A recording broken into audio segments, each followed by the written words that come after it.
എഴുതിയ സുവിശേഷം 21-ാം അധ്യായം 1 മുതലുള്ള തിരുവചനങ്ങൾ. യേശു വീണ്ടും പ്രത്യക്ഷപ്പെടുന്നു. ഇതിനുശേഷം യേശു തിബേരിയാസ് കടൽത്തീരത്ത് വെച്ച് ശിഷ്യന്മാർക്ക് വീണ്ടും തന്നെ വെളിപ്പെടുത്തി. അവൻ വെളിപ്പെടുത്തിയത് ഇപ്രകാരമാണ്: ശിമിയോൻ പത്രോസ്, ദിദിമോസ് എന്ന് വിളിക്കപ്പെടുന്ന തോമസ്, ഗലീലിലെ കാനായിൽ നിന്നുള്ള നഥാനയേൽ, സെബദിയുടെ പുത്രന്മാർ എന്നിവരും വേറെ 2 ശിഷ്യന്മാരും ഒരുമിച്ചിരിക്കുകയായിരുന്നു. ശിമിയോൻ പത്രോസ് പറഞ്ഞു, ഞാൻ മീൻ പിടിക്കാൻ പോകുകയാണ്. അവർ പറഞ്ഞു, ഞങ്ങളും നിന്നോട് കൂടെ വരുന്നു. അവർ പോയി വള്ളത്തിൽ കയറി. എന്നാൽ ആ രാത്രിയിൽ അവർക്കൊന്നും കിട്ടിയില്ല. ഉഷസ്സായപ്പോൾ യേശു കടൽക്കരയിൽ വന്നു നിന്നു. എന്നാൽ അത് യേശുവാണെന്ന് ശിഷ്യന്മാർ അറിഞ്ഞില്ല. യേശു അവരോട് ചോദിച്ചു, കുഞ്ഞുങ്ങളെ, നിങ്ങളുടെ അടുക്കൽ മീൻ വല്ലതുമുണ്ടോ? ഇല്ല എന്നവർ ഉത്തരം പറഞ്ഞു. അവൻ പറഞ്ഞു, വള്ളത്തിൻ്റെ വലതുവശത്ത് വലയിടുക, അപ്പോൾ നിങ്ങൾക്ക് കിട്ടും. അവർ വലയിട്ടു. അപ്പോൾ വലയിലാക്കപ്പെട്ട മത്സ്യത്തിന് ആധിക്യ നിമിത്തം അത് വലിച്ചു കയറ്റാൻ അവർക്ക് കഴിഞ്ഞില്ല. യേശു സ്നേഹിച്ചിരുന്ന ആ ശിഷ്യൻ പത്രോസിനോട് പറഞ്ഞു, അത് കർത്താവാണെന്ന് കേട്ടപ്പോൾ ശിമിയോൻ പത്രോസ് താൻ നഗ്നനായിരുന്നത് കൊണ്ട് പുറങ്കുപ്പായം എടുത്ത് ധരിച്ച് കടലിലേക്ക് ചാടി. എന്നാൽ മറ്റു ശിഷ്യന്മാർ മീൻ നിറഞ്ഞ വലയം വലിച്ചുകൊണ്ട് വള്ളത്തിൽ തന്നെ വന്നു. അവർ കരയിൽ നിന്ന് ഏകദേശം 200 മുഴത്തിലധികം അകലെയല്ലായിരുന്നു. കരയ്ക്കിറങ്ങിയപ്പോൾ തീ കൂട്ടിയിരിക്കുന്നതും അതിൽ മീൻ വച്ചിരിക്കുന്നതും അപ്പവും അവർ കണ്ടു. യേശു പറഞ്ഞു, നിങ്ങളിപ്പോൾ പിടിച്ച മത്സ്യത്തെ കുറെ കൊണ്ടുവരുവിൻ. ഉടനെ ശിമിയോൻ പത്രോസ് വള്ളത്തിൽ കയറി വലിയ മത്സ്യങ്ങൾ കൊണ്ട് നിറഞ്ഞ വല വലിച്ച് കരയ്ക്കു കയറ്റി. അതിൽ 183 മത്സ്യങ്ങളുണ്ടായിരുന്നു. ഇത്രയധികം ഉണ്ടായിരുന്നിട്ടും വല കയറിയില്ല. യേശു പറഞ്ഞു, വന്നു പ്രാതൽ കഴിക്കുവിൻ.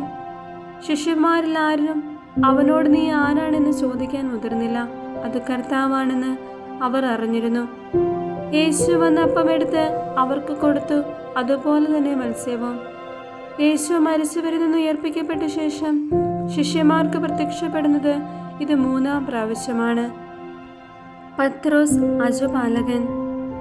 അവരുടെ പ്രാതൽ കഴിഞ്ഞപ്പോൾ യേശു ശിമിയോൻ പത്രോസിനോട് ചോദിച്ചു, യോഹന്നാന്റെ പുത്രനായ ശിമിയോനെ, നീ ഇവരെക്കാൾ അധികമായി എന്നെ സ്നേഹിക്കുന്നുവോ?